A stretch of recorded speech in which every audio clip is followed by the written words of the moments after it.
Hello అండి అందరికీ. Sunday వస్తే చాలు కంపల్సరీ నాన్ వెజ్తో పాటు బగారా రైస్ ఉండాల్సిందే కదా. కానీ ఆ మసాలాలు దంచాలంటే మాత్రం చాలా కష్టం.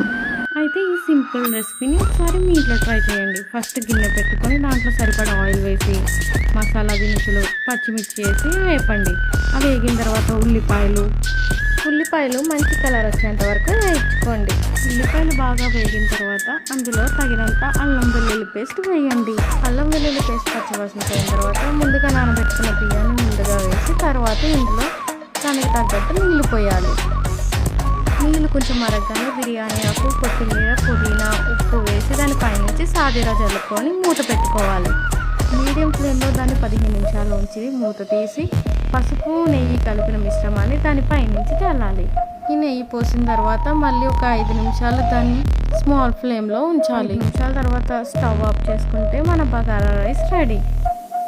ఏ మసాలా దంచాల్సిన పని లేకుండా ఇలా రా మసాలా వేసి కూడా బగారా రైస్ చేసుకోవచ్చు. దీన్ని ఇప్పుడు కోసి పెట్టుకున్న ఉల్లిపాయలు చికెన్ కర్రీతో తింటే చాలా బాగుంటుంది. మీరు కూడా ట్రై చేయండి.